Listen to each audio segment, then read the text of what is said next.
Béatrice Rulle, votre invité ce matin, Olivier Beau, il est président du cartel intersyndical. Bonjour Olivier Beau. Bonjour. Merci d'être sur Radio Lac ce matin. Le cartel intersyndical a donc voté hier en Assemblée Générale une grève de la fonction publique pour le 9 décembre. C'est presque devenu une tradition avant les fêtes de Noël, une grève de la fonction publique à Genève.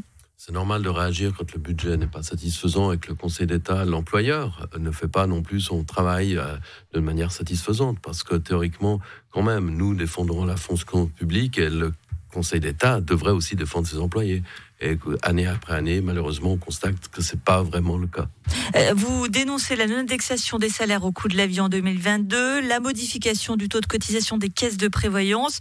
C'est finalement un peu souvent, voire toujours les mêmes points d'achoppement. On n'arrive pas à avancer sur ces dossiers.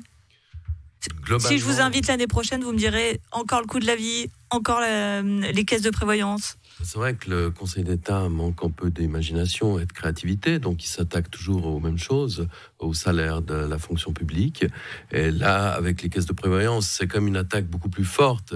Il a toujours été question, justement, de parler des caisses de pension, caisses de prévoyance. Mais là, le Conseil d'État ne tient pas compte de la volonté populaire du 19 mai 2019, où le peuple s'est prononcé de manière très claire en faveur du financement de la caisse de prévoyance de l'État de Genève. Remettre ça en question. En fait, les projets de loi, ils sont déposés bien en amont. Donc, en moins de 2 ans après une votation, c'est tout à fait anormal. Et ça, c'est une baisse de salaire directe pour les nouveaux assurés dans la caisse de prévoyance. Parce que s'ils doivent cotiser plus, eh bien, évidemment, c'est une part de leur salaire qui est versée en moins. La commission des finances, elle a rejeté le budget 2022. Les débats s'annoncent extrêmement tendus, justement le 9 décembre, quand le Grand Conseil va étudier ce budget.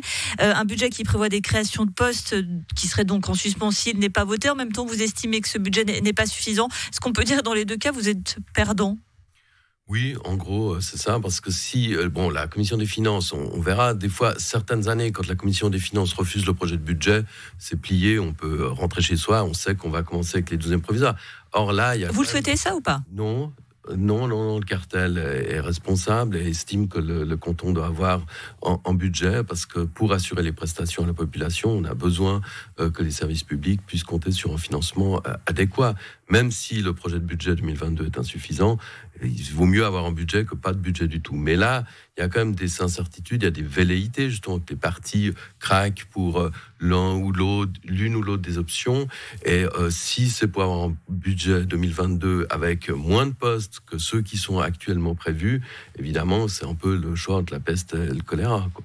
On va s'attarder un instant sur l'état de vos relations avec le Conseil d'État. On vient de le dire, nous expliquer les raisons de cette grève, qui sont finalement des raisons qui étaient les mêmes qu'il y a 1 an, voire il y a 2 ans, etc. Comment ça se passe avec ce Conseil d'État ? Normalement, les organisations syndicales doivent pouvoir négocier et parler avec l'employeur, le Conseil d'État. En ce moment, c'est assez difficile parce que justement, on peut prendre l'exemple de l'indexation. Le personnel de l'administration fédérale reçoit une indexation de 0,5%. Ici, on demande 0,9%. C'est précisément ce que dit la loi, c'est-à-dire qu'il faut regarder la différence entre le mois d'octobre de l'année précédente et le mois d'octobre de l'année en cours. Donc fin octobre 2021, on a vu que c'était 0,9.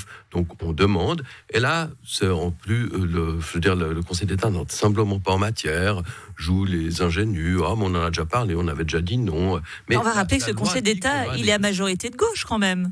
Oui, vous faites bien de le rappeler, mais bon, nous, on a déjà connu tous les gouvernements monocolores, et puis les gouvernements dits de gauche, et puis pour finir, on ne sait pas lequel on préfère, mais le cartel ne fait pas de la politique, il ne doit pas forcément s'intéresser à la couleur politique. Ce qu'il veut, c'est pouvoir discuter. C'est anormal qu'un employeur refuse de discuter. Donc c'est vrai que la grève est un moyen de pression pour l'obliger, un moyen de pression de la rue, un moyen de pression sur le Parlement aussi, mais sur le Conseil d'État, pour l'obliger quand même à discuter.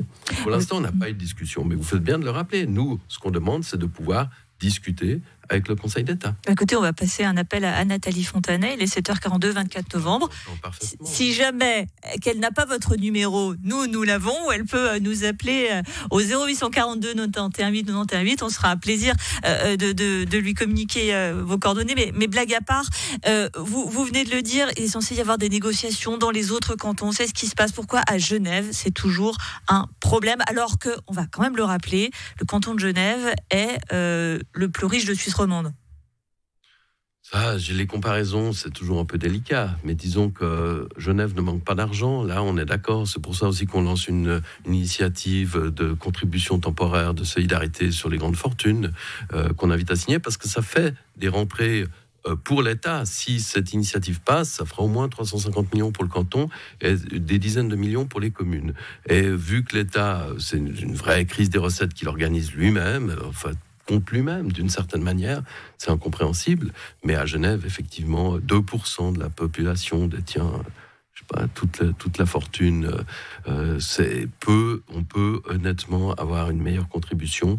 Et ça rapporterait, ça renflouerait les caisses de l'État et ça soulagerait, ça donnerait une bouffée d'oxygène au service public. Merci beaucoup Olivier Beau, président du cartel intersyndical. On va juste rappeler qu'il y a des récoltes de signatures actuellement pour limiter le nombre de fonctionnaires à l'initiative de la droite. Ça aussi, j'imagine qu'il y aura beaucoup de choses à dire sur le sujet avec vous une prochaine fois. Merci d'avoir été sur Radio Lac ce matin. Merci à vous.